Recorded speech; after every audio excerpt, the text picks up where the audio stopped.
அனைவருக்கும் வணக்கம்.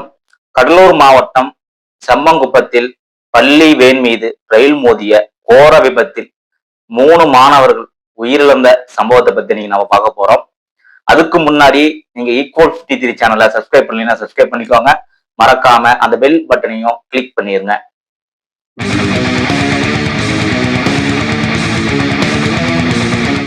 கேட் கீப்பரா வேலை செஞ்சுட்டு வந்தவர் தான் வட மாநிலத்தை சார்ந்த பங்கஜ் சர்மா. இவர் வேலை நேரத்துல அலட்சியமா இருந்ததுனாலையும் தூங்குறதுனாலதான் விபத்து ஏற்பட்டு இருக்கு. அது மட்டுமல்ல, இதுக்கு முன்னாடியே பல முறை அதிர்ஷ்டவசமா விபத்தும் தவிர்க்கப்பட்டிருக்குன்னு போலீசாருடைய விசாரணையே சொல்லியிருக்காங்க. இந்த விபத்தை பத்தி விசாரணைக்கு 3 பேர் கொண்ட குழுவை நியமிச்சிருக்காங்க.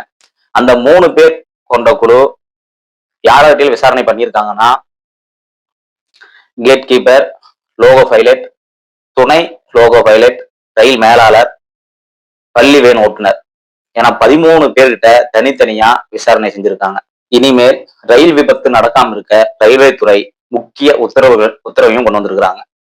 அதுல என்னன்னா, கேட் கீப்பரோட குரலும் ஸ்டேஷன் மாஸ்டரோட குரலும் கண்காணிக்க வேண்டும். ரயில்வே கேட்லயும் கேட் கீப்பரோட அறையிலும் கண்காணிப்பு கேமரா பொருத்தப்பட வேண்டும்னு சொல்லியிருக்காங்க. அது மட்டுமல்ல, 10,000க்கு அதிகமான வாகனங்கள் கடக்கும் ரயில்வே கேட்டுகளை இன்டர்லாக் சிஸ்டம் பொருத்தப்படும்னு சொல்லியிருக்காங்க. உயிர் போனதுக்கு அப்புறம் தான் முக்கிய உத்தரவுகள் எல்லாம் பிறப்பிப்பாங்க. அதுக்கு முன்னாடி பாதுகாப்பு நடவடிக்கை எல்லாம் கொண்டு வர மாட்டாங்க. ரயில்வே துறைக்கு நாங்களும் ஒரு கோரிக்கை வச்சுக்கிறோம். இப்போ வேற மாநிலம், இந்தியாவில் எந்த மாநில மக்கள் இருந்துட்டு போட்டுமே, சரி நாம் ஏன் வேற மாநிலத்தை பத்தி பேசணும், தமிழ்நாட்டையே எடுத்துக்கலாமே.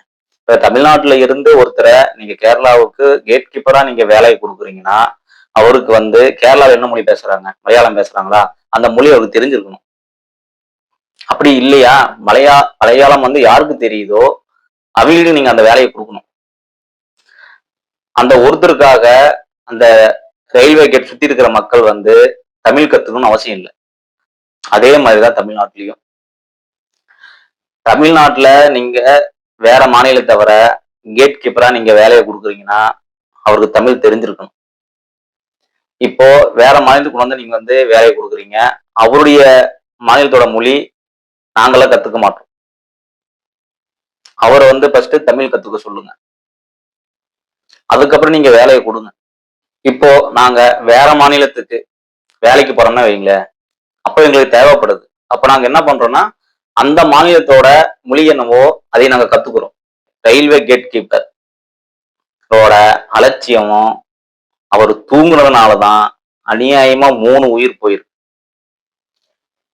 அந்த 3 மாணவர்களோட கனவுகள் என்ன இருக்கும், எவ்வளவு கனவுகள் வச்சிருப்பாங்க. டாக்டர் ஆகணும், இன்ஜினியர் ஆகணும், எவ்வளவு கனவுகள் இருந்திருக்கும்.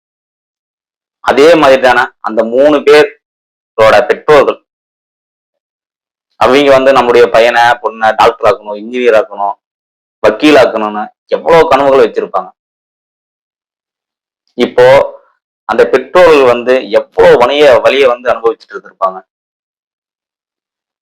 அந்த 3 மாணவர்கள் இறந்ததுக்கும் கனவுகள் அழிந்ததுக்கும் பெற்றோரோட வலிக்கும் ரயில்வே துறையோட அலட்சியம்தான் காரணம். இனி வரும் காலங்களில் இது போன்று விபத்துகள் நடக்காமல் இருக்க மிக கடுமையான உத்தரவுகள் எல்லாம் கொண்டு வாங்க. நன்றி.